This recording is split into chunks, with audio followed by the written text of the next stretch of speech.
నమస్తే, నా పేరు ప్రశాంతి. వై న్యూస్ కు స్వాగతం.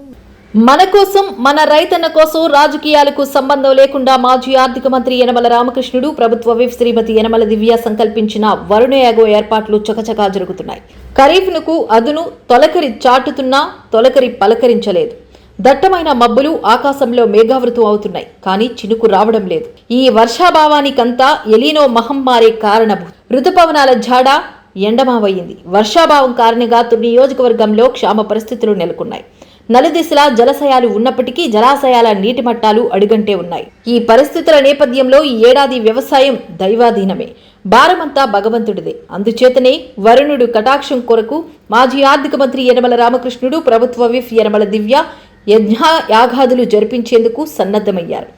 అన్నదాతలు సుభిక్షంగా ఉండాలంటే సమృద్ధిగా వర్షాలు కురిసి పాడి పంటలతో పల్లెలు కలకల్లాడాలన్నది యనమల ఆకాంక్ష. అందుచేతనే రైతు ప్రతినిధులు, రైతు కుటుంబాలతో వరుణయాగం నిర్వహణకు యనమల ఫ్యామిలీ ముందుకు వచ్చింది. రైతు క్షేమం కోసం రైతు సోదరులతో ఈ నెల 19 నుంచి యనమల గార్డెన్స్లో 4 రోజుల పాటు వరుణయాగం నిర్వహిస్తున్నారు. రైతు సోదరా రండి, తరలి రండి, వరుణయాగంలో భాగస్వామ్యం అయ్యి దైవానుగ్రహంతో వరుణ కటాక్షం కోరుకుందాం. ప్రతి రైతు వరుణయాగానికి ఆహ్వానితులే.